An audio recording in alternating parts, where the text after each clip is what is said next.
Assalamualaikum warahmatullahi wabarakatuh. Bertemu lagi dengan saya, Ibu Christine Warningsi, guru pengajar fisika di SMA Negeri 1 Jamblang. Kali ini saya ingin menyampaikan laporan untuk mengisi IKI di TRK, yaitu perencanaan pembuatan RPP. Di sini saya menyampaikan tentang RPP masih di semester ganjil kelas 10, yaitu tentang materi atau subpokok bahasan gerak melingkar. Jadi di dalam RPP ini yang pertama adalah saya menuliskan tujuan pembelajaran. Memang di gerak melingkar ini ada beberapa pertemuan, yaitu saya membaginya menjadi 4 pertemuan masing-masing 3 jam pelajaran. Di dalam tujuan pembelajaran itu disampaikan bahwa siswa harus mampu mengidentifikasikan besaran-besaran pada gerak melingkar, yaitu diantaranya frekuensi sudut, periode, dan sudut tempuh.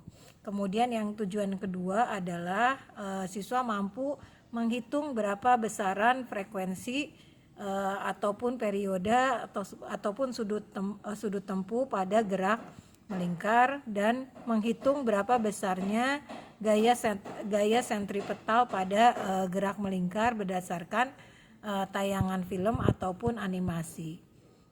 Kemudian untuk kegiatan psikomotornya melalui percobaan, yaitu siswa dibagi menjadi beberapa kelompok, dan tujuan pembelajarannya adalah masing-masing kelompok dapat menyelidiki gerak yang berhubungan dengan hubungan roda-roda pada gerak melingkar.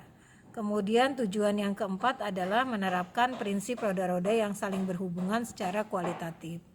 Tujuan yang kelima adalah menganalisis besaran yang hubungannya antara gerak linier dan gerak melingkar pada gerak menggelinding dengan kecepatan konstan. Kemudian tujuan yang keenam adalah mendeskripsikan besaran-besaran pada gerak melingkar. Tujuan yang ketujuh adalah menjelaskan karakteristik gerak melingkar beraturan, dan yang kedelapan adalah menjelaskan karakteristik gerak melingkar berubah beraturan. Jadi dari 8 tujuan pembelajaran ini nanti akan dibagi menjadi 4 kali pertemuan. Kemudian berikutnya adalah di dalam RPP adalah langkah-langkah pembelajaran. Jadi ini yang saya tampilkan adalah langkah pembelajaran pada pertemuan ke-1. Jadi ada kegiatan pendahuluan, yaitu sekitar 15 menit. Guru melakukan pembukaan kegiatan pembelajaran dengan salam pembuka, kemudian berdoa, memulai pembelajaran dengan memeriksa kehadiran siswa, dan seterusnya. Kemudian mengaitkan materi pelajaran yang sudah dilakukan sebelumnya untuk mengingatkan kembali dan menghubungkan kembali materi-materi sebelumnya dengan materi gerak melingkar. Kemudian guru juga menyampaikan motivasi apa saja yang bisa diperoleh, tujuan dan manfaatnya ketika siswa mempelajari materi gerak melingkar. Kemudian yang keempat di bagian pendahuluan adalah menjelaskan hal-hal apa saja yang akan dipelajari oleh siswa pada materi gerak melingkar. Kemudian ada kegiatan inti, kalau dilihat di sini waktunya 105 menit.